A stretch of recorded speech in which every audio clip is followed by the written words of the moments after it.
Oi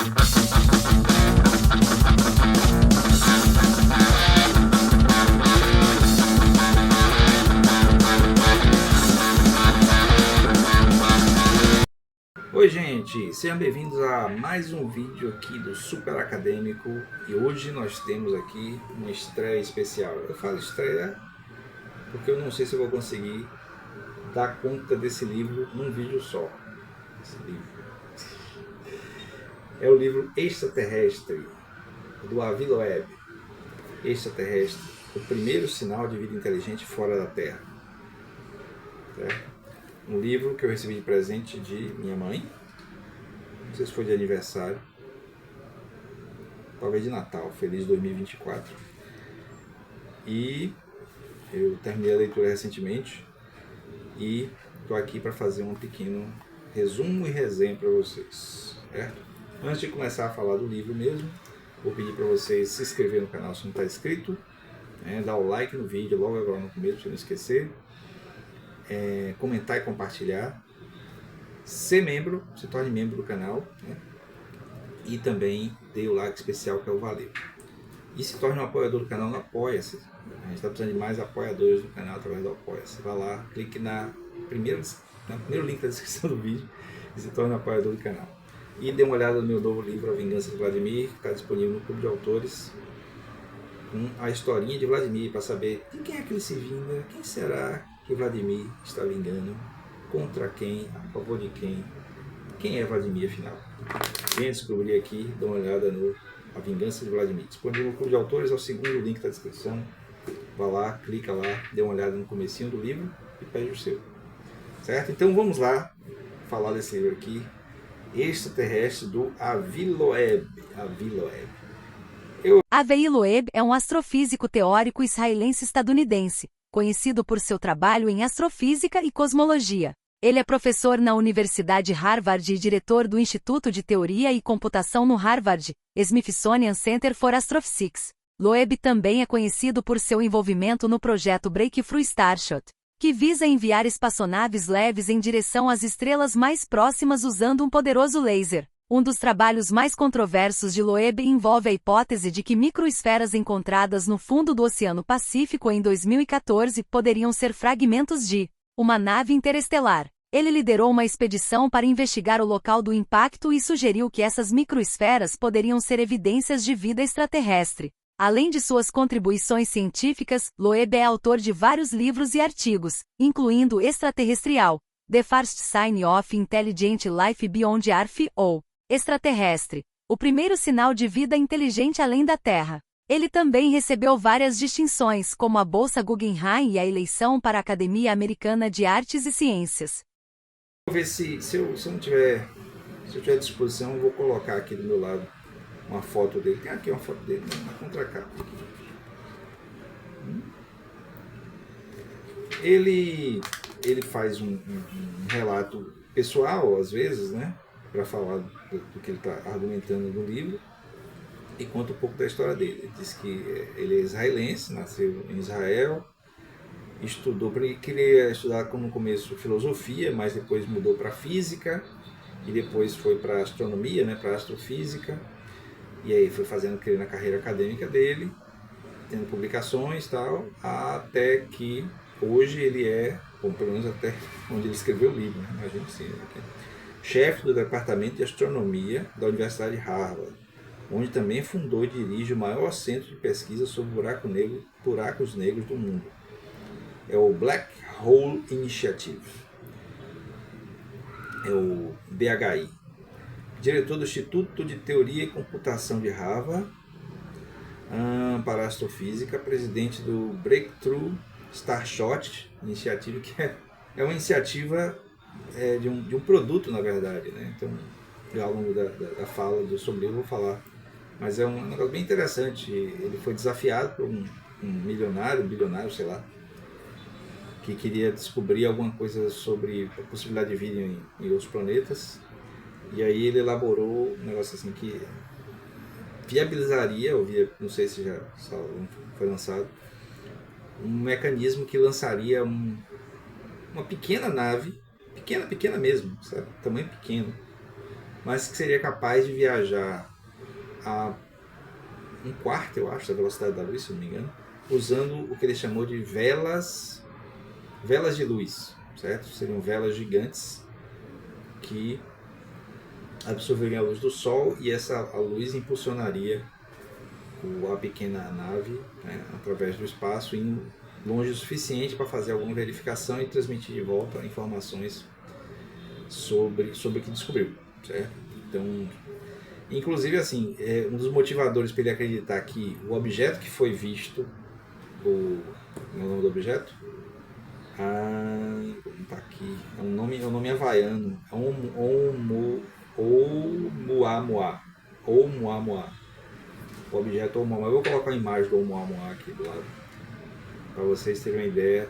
É uma imagem, não é imagem que foi captada, certo? Na verdade, é uma representação do que se interpretou como sendo possível. E aí, esse Oumuamua, quando foi detectado, tá? Muitos teorizaram muitas coisas, e ele lançou essa ideia de que poderia ser justamente algum tipo de objeto lançado de outro sistema solar, né? E entrou no nosso sistema solar, ou por engano ou de propósito, e que o comportamento do objeto revelaria que ele provavelmente não era natural, era um objeto artificial. Oumuamua é um objeto interestelar que foi descoberto em outubro de 2017 pelo telescópio Pan-STARRS, no Havaí. Ele se destaca por várias razões. Origem interestelar. Foi o primeiro objeto observado que veio de fora do nosso sistema solar. Velocidade e trajetória. Ele viajou a uma velocidade de cerca de 315 mil km por hora e tinha uma trajetória altamente hiperbólica, sugerindo que não estava gravitacionalmente ligado ao Sol. Forma e tamanho. O Oumuamua tem uma forma alongada semelhante a um cigarro, com cerca de 800 metros de comprimento e uma largura de aproximadamente 80 metros. Comportamento incomum. Ele apresentou uma aceleração anômala que não pôde ser explicada apenas pela gravidade, levando alguns cientistas a sugerir que ele poderia ser uma nave interestelar. Composição. Embora sua composição exata não seja conhecida, estudos sugerem que ele pode ser feito de gelo de nitrogênio, o que explicaria sua aceleração devido ao efeito de foguete causado pela sublimação do gelo quando se aproximou do Sol. Oumuamua continua a ser um mistério, e sua passagem pelo sistema solar gerou muitas teorias e debates na comunidade científica. E aí, ao longo do livro, ele vai argumentando em cima disso. Então, assim, eu vou usar como guia aqui da minha fala para vocês, nesse vídeo, o sumário do livro, né? Então aqui tem, o primeiro capítulo chama Sentinela Avançada. Sentinela Avançada. Então ele, resumidamente, vai dizer o seguinte: quando teve o evento, que foi os telescópios, né, aqui na Terra, captaram esse objeto, o batizado Oumuamua, foi primeiro captado por um telescópio havaiano, se não me engano, recebeu o nome havaiano. Então foi detectado esse objeto, e aí ele entrou no sistema solar, fez um movimento, uma curva, um desvio, e depois saiu do sistema solar. Então, durante um pequeno espaço de tempo em que foi possível tirar fotos, imagens a partir dos telescópios da Terra, os telescópios ao redor da Terra, né, em órbita da Terra, os astrônomos não souberam dizer exatamente o que era, porque o comportamento do objeto era muito estranho, certo? Então, primeiro assim, tem a questão do formato, né? Ele tem um formato alongado, a representação vai estar aqui, né? A representação dele está aqui. Formato alongado, então normalmente esses objetos eles têm formatos mais próximos do que seria o esférico, certo? Um asteroide ou um cometa, mas esse não, ele era alongado. Mas tudo bem, aí se supôs que era um desses dois, ou um cometa diferente, um formato diferente, ou um asteroide. E aí o problema foi o desvio que ele fez. Ele fez um desvio que, pelo que eu entendi, eu não entendo de astronomia, mas pelo que eu entendi, o desvio foi causado pela presença da gravidade do Sol. Então se continuasse na trajetória que ele estava, ele seria atraído pela gravidade do Sol. Então ele se desviou de certo modo. E aí se supôs, né, que de maneira natural os gases expelidos durante a movimentação gerariam, por causa do calor, né, do Sol, a aproximação, gerando esses gases, acabou promovendo o desvio. Só que o que o Avi Loeb argumenta é que nenhum aparelho conseguiu detectar nenhum sinal de gases saindo do objeto. E aí ficou, né? O que será isso? Né? Então, e aí o objeto ele entra, sai, né? Lá ele entra no sistema solar, sai do sistema solar, e aí quase ninguém soube disso. Eu realmente não lembro de notícias sobre, mas aparentemente a mídia falou muito sobre esse negócio. E aí ele meio que encara uma cruzada meio quixotesca de defender a ideia de que esse objeto era um objeto artificial, feito por alguma outra civilização. Aí, apesar de não ter tido maiores evidências, porque ele vai dizer que o objeto ele não ficou tempo suficiente para ser observado com mais cuidado, e os aparelhos que nós temos, né, na Terra e fora dela, né, em órbita, para observação de objetos no espaço, né, eles não estavam preparados para alguma coisa desse tipo. E aí, por causa disso, não, assim, detectar outras coisas, né? Detectar brilho, detectar, sei lá, emissão de calor, os aparelhos não estarem preparados para esse tipo de coisa. E aí ele vai argumentar ao longo do livro sobre como, assim, a grande evidência, apesar de todas as, como é que ele fala, de anomalias estatísticas a respeito do comportamento do objeto, o que demonstraria que ele é muito mais provavelmente uma coisa artificial do que um objeto natural, mas que a comunidade científica em geral não aceita justamente por causa do estigma de ser alguma coisa extraterrestre. E que ele diz que é uma grande falta de humildade em relação a nós, né, seres humanos, já que a gente fica se achando o centro do universo e achando que é a única civilização capaz de produzir artefatos artificiais para ir para o espaço. E aí ele fala que justamente o fato de nós conseguirmos fazer artefatos artificiais que vão para o espaço, né? Então atualmente nós temos, pelo menos que eu lembre, assim, ele menciona alguns, mas eu me lembro de ter uns duas naves que, se já não saíram, já estão para sair do sistema solar, lançadas lá nos anos 1970. Mas deve ter mais, aí é meu desconhecimento dessas atividades. E aí o fato da gente fazer esses objetos e mandar para o espaço seria uma evidência de que é muito provável que outras civilizações que chegaram a um nível similar de tecnologia tenham mandado também objetos, e esses objetos tenham chegado até o nosso sistema solar, certo? Então ele argumenta isso, e aí vai fazendo os paralelos com a vida dele, né? De que quando ele vivia em Israel com os pais, e o pai ele foi, não lembro se ele teve num campo de concentração ou fugiu da Segunda Guerra, tá? Alguma coisa assim, da perseguição aos judeus. E aí tem alguns aspectos meio metafísicos, filosóficos que ele chama a atenção, e é interessante porque ele puxa isso para uma coisa mais epistemológica, né? Já que ele tinha uma base filosófica grande, né, no começo da carreira acadêmica dele. Ele, como físico e astrofísico, ele pôde pegar e usar essa base para tirar certa arrogância a respeito do conhecimento gerado. Aí conta as situações em sala de aula, né, que ele coloca, ele fala inclusive que é muito frustrante quando os estudantes chegam, né, na universidade, ele ensina em Harvard, né, os estudantes estão, digamos assim, mais abertos a estudar coisas que normalmente não são bem vistas ou aceitas pela comunidade científica, como, por exemplo, a pesquisa de busca de inteligência extraterrestre, né, o SETI, né, Search for Extraterrestrial Intelligence. E aí quando vai adiantando, avançando na carreira, esse pessoal, quando fica, né, nos cursos, né, nesses cursos mais de ciência mais densa, mais pesada, eles se dedicam, têm de se dedicar a assuntos, a pesquisas que são aceitas pela comunidade justamente para ter os financiamentos, né, para ter as verbas, as bolsas e tal.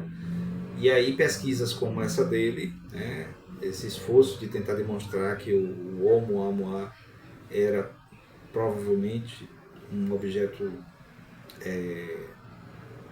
artificial extraterrestre, né? E as outras pesquisas que ele faz parte também, né? Esse programa, essa iniciativa Starshort mesmo,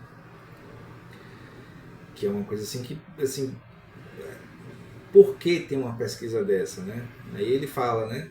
Investe-se muito mais na física aplicada, né? Para se tentar demonstrar a ideia a teoria das cordas, né? As teorias quânticas de múltiplos universos paralelos e tal, que são coisas muito menos viáveis, pelo que ele fala, no sentido assim de probabilidade, certo? A probabilidade de existir universos paralelos que possam ser demonstrados via pesquisa é muito menor do que a probabilidade de existirem civilizações inteligentes no universo. E aí ele relata uma quantidade grande de possibilidades de iniciativas em que a civilização humana possa chegar nos lugares ou possa encontrar pessoas, outros seres, né? Não assim, quando fala assim fica parecendo aquelas coisas de ficção científica, mas assim, ele fala, por exemplo, probabilisticamente a possibilidade de algum objeto, alguma coisa, alguma nave, algum satélite, né, chegar no nosso sistema e a gente está preparado para entender o que é e daí se colocar numa posição mais humilde em relação à existência, é muito maior do que a demonstração através de como é que chama? Aceleradores de partícula, de que existe universos paralelos com as teorias das cordas e tal. Não que ele despreze essas teorias, ele só está dizendo que os financiamentos de pesquisa acabam fluindo muito mais para coisas menos plausíveis, menos palpáveis, menos alcançáveis do que essa iniciativa que ele diz que é muito mais viável, certo? Então, iniciativas de, por exemplo, construção de telescópios com capacidade de visualização diferenciada. Então, ele dá exemplo de construção de um telescópio como os que já tem, mas que seja programado, né, seja ajustado para detectar traços de civilizações em outros locais. Então, ele dá um exemplo, né?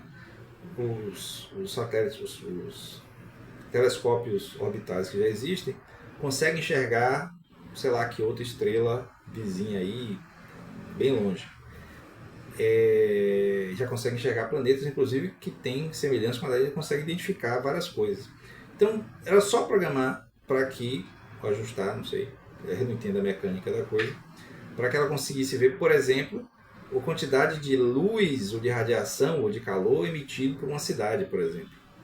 Então, se você consegue enxergar um planeta, aquele pontinho ali, então, do espaço, bem longe, você consegue detectar, por exemplo, a quantidade de luminosidade, de luz emitida por uma cidade na Terra. Então, faria o caminho inverso para detectar em outros lugares. Só que ninguém investe nisso, em construir esse tipo de aparelho, é isso que ele está dizendo. Gasta esse dinheiro com outras coisas que são menos palpáveis. Certo? E aí ele fala, né, que a importância de fazer isso, por isso que ele traz uma base epistemológica forte. A importância de construir isso não é para assim, para conquistar ou para colonizar outros planetas, nem nada disso, porque ele inclusive ele não acha muito viável, ele acha que é muito pouco provável que a gente, como civilização, sobreviva ao que ele chama de grande filtro, né? Então, um filtro histórico e que provavelmente, historicamente, acontece mesmo. Grandes civilizações não conseguem passar daquele filtro, porque se autodestrói. Então, há uma grande probabilidade no momento de nós nos autodestruirmos antes da gente passar desse filtro e conseguir alcançar as estrelas de uma maneira mais efetiva. Tem esses projetos aí, né, de voltar para a Lua, de chegar em Marte e tal, mas coisas que viabilizem um processo de expansão, né, e que, por exemplo, daqui a sei lá quantos milhões ou bilhões de anos que o Sol perca sua energia, né, gaste sua energia e deixe de existir, a civilização humana esteja já bem longe, vivendo em outro lugar, porque conseguiu disseminar a sua existência em outros lugares. Inclusive ele coloca a possibilidade, que não é implausível, né, não é impossível, de que a gente seja o resultado justamente de disseminação civilizacional de outros, já que tem coisas vivas, né, que conseguem sobreviver dentro de material genético, consegue sobreviver dentro de objetos, né, naturais. Bom, isso aí é uma divagação, mas assim, são vários aspectos que ele coloca ao longo do livro que deixa a gente, pelo menos assim, realmente deveria ter mais financiamento para pesquisas desse tipo. Então, os Estados Unidos, que é onde ele atua, por exemplo, gasta, sei lá, quantos bilhões de dólares com pesquisa com armas, com defesa, com não sei o que. Beleza, eles querem continuar sendo essa grande mega potência militar, vão continuar sendo, mas podia pegar uma parte dessa verba para investir também nisso, né, nessa possibilidade de, ao se deparar novamente com um objeto estranho como foi o Oumuamua, se consiga ver com mais detalhes, certo? Se consiga ver com mais nitidez, se consiga investigar melhor. Porque o que ele diz é o seguinte: o objeto passou durante alguns dias só, lá em 2017, eu acho, foi detectado e tal, e nesse tempo gerou tanta coisa. Imagine se tivesse aparelhos que conseguissem ver muito mais, né? Ver mais longe, ver com mais detalhes, ver outros aspectos, né? Ver luminosidade, ver reflexividade, ver emissão de radiação, sei lá, qualquer outra coisa aí que pudesse dar mais possibilidade de análise. E aí, uma coisa que aí é meio do posicionamento dele, humanístico, né? Que ele diz que, tendo nós como civilização se aberto e encontrado, ou admitido que encontrou a possibilidade de outras civilizações inteligentes, tão inteligentes quanto ou muito mais, ele inclusive coloca talvez mais, bem provável que mais, sei lá, e que tenha passado desse filtro, que tenha... Ele inclusive coloca em um momento esse negócio meio melancólico, dizendo assim que é bem provável que esses objetos cheguem ao nosso sistema solar muito tempo depois que essas civilizações que lançaram esses objetos já deixaram de existir. Muito parecido com os nossos objetos que nós lançamos para o espaço. Quando chega em outra civilização, a gente já deixou de existir por conta, sei lá, da nossa eventual extinção, a extinção do Sol, aí depende do tempo. Bom, aí tem alguns outros títulos aqui, né? A Fazenda, que ele conta a coisa da família dele, né? Que ele tem a coisa de observar as estrelas, tal, estimula as filhas a serem curiosas a respeito da ciência também. Ele fala que os jovens precisam ter esse deslumbre pela ciência novamente, uma coisa que perdeu-se por conta justamente das possibilidades de atuação no mercado de trabalho. Ele inclusive, em alguns momentos ele cita Galileu, né? Ele diz que se foi possível Galileu desenvolver um conjunto de teorias que deu a base para a gente hoje de um método científico, de ciência, tal, de astronomia, né? Foi porque justamente ele foi contra a tudo que era, né, o que era acreditável, né, tudo que era considerado verdade. Então, para a comunidade científica atual, alguém com a base, digamos assim, com a sustentação teórica e institucional que ele tem, que esse cara tem, se abrir para dizer que acredita que o objeto Oumuamua era um objeto extraterrestre, um objeto artificial extraterrestre. É como se ele humildemente diz que não, né? Que ele não é para ser Galileu, mas ele falando para o jornalista, ele disse que o jornalista está se comparando a Galileu. Não, de modo algum, eu estou dizendo que a situação é muito parecida, né? Porque ele está colocando essa possibilidade e as pessoas, outras pessoas da comunidade e as pessoas em geral, se colocam contra por um mero preconceito, por achar que, como é uma coisa meio que de ficção científica, de cinema e tal, ele inclusive critica muito o cinema, dizendo que o cinema transforma a possibilidade de encontro extraterrestre numa piada, numa coisa impossível. Ele fala, né, a questão das naves, essas coisas assim, como a gente imagina nos filmes, é tudo impossível, fisicamente impossível. O que seria viável seria justamente coisas, objetos, como ele está dizendo. Aí ele fala de anomalias, né, que é o sumário. Starships, a hipótese da vela de luz, ele inclusive, no projeto Starshot, eu falo da vela de luz, ele coloca a possibilidade de que o Oumuamua era uma coisa parecida, porque é um objeto relativamente pequeno, né, não é um objeto grande, e que tinha um comportamento que parecia ser conduzido, digamos assim. Então ele coloca a possibilidade, né, a hipótese de que o que estava sendo visualizado na verdade eram as velas, coisa parecida, não o objeto em si. Conchas e boias, aprendendo com as crianças, ele valoriza muito essa coisa da criança que enxerga o que os adultos não enxergam. Os adultos meio que estão com a visão meio que embotada pela realidade do dia a dia, e a criança vê coisa que não tem. Vastidão, filtros, a questão dos filtros é meio tenebroso, depois imaginar que muitas civilizações na Terra mesmo deixaram de existir justamente porque chegaram num nível tal de sofisticação que não conseguiram ir além. E, bom, olhando o que nós temos no mundo hoje, a gente está muito próximo disso. Aí ele fala da aposta do Oumuamua, né? Sementes, né? Seria interessante imaginar a colocação de sementes. Ele tem um mecanismo que ele, assim, é um exercício mental de imaginar a possibilidade de colocar uma série de aparelhos, objetos ao redor de uma estrela que esteja prestes a explodir, né? Para que a força da explosão lançasse essa semente, seria material genético, preservado de alguma maneira, lançasse para todo o universo em todas as direções. Então eventualmente chegaria. Então, se alguém algum dia fez um negócio desse, talvez seja uma maneira de imaginar a disseminação da vida a partir disso aí. Aí, bom, singularidades e conclusão. Não tem muitas imagens.